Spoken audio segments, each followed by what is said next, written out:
Okay, good afternoon. Today we have a very special guest, Ambassador Nihal Rodrigo. Nihal Rodrigo has been the former Foreign Secretary of Sri Lanka as well as SAARC Secretary General, and also a lot of other assignments in South Asia in different capacities. So, welcome, Ambassador Rodrigo. Now, since you have been a South Asian expert in South Asia and as well as outside South Asia, I want to discuss with you today about strategic implication of South Asian economical integration. Now, tell me, are you happy about current economical integration in South Asia? What is your assessment on that? No, I'm not happy about the integration of South Asia in economic terms, because I spent also 3 years as Secretary General where we tried to make it out. But certainly we have taken a few initial steps, but a lot has to be done. One major thing is that economic integration requires first the political aspects, which means the governments must agree that they must cooperate with each other. And secondly, the corporate sector must also understand that there is benefits of both sides.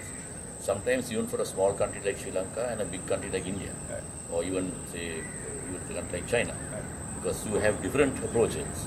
Say Sri Lankan tourism can help, and there we can cooperate with India. But on certain other aspects, the inequalities among countries in the region and their bilateral difficulties can sometimes delay this process of economic integration. Ambassador Rodrigo, nowadays everybody is talking about economic integration, especially India has now focused more towards economic integration in a positive way. But now I want to ask you, as you have been in this business for so many years, what are the opportunities available? Is there really something called South Asian viability of economy? Yes, there is. As I said, there are the bilateral issues now. For example, difficulties in determination of borders means that some article that leaves from country, I won't mention a name, say country A to country C or D, has to pass through B and C.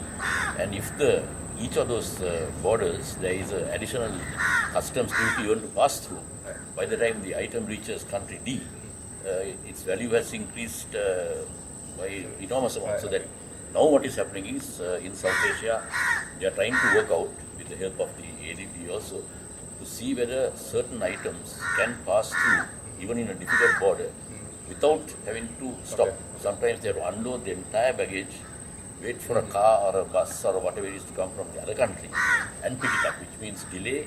Then in the case of some items, it's impossible to keep food items and so on. It's only manufactured items. Then again, there's a question of storage, insurance, all those things are there.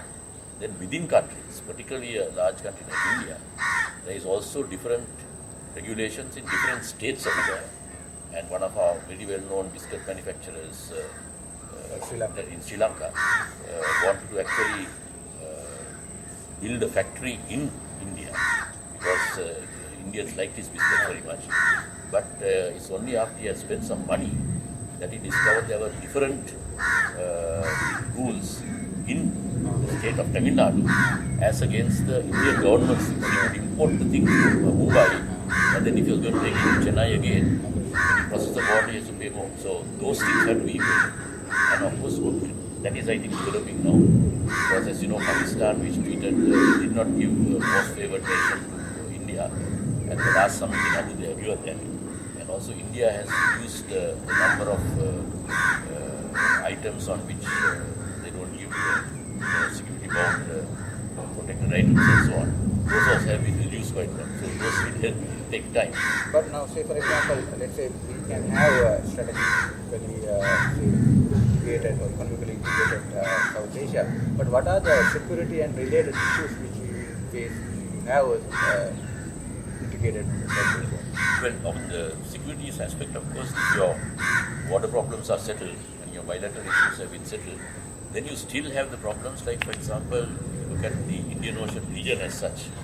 You have things like people smuggling, gun running, drug trafficking, all those things where these people are, some of them are former LTTs, some of them are just nationals who are now trying to make profit on this business.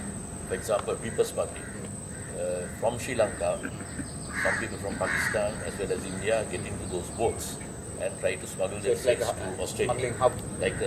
Because our central location is one of the major factors for the bad aspects of movements.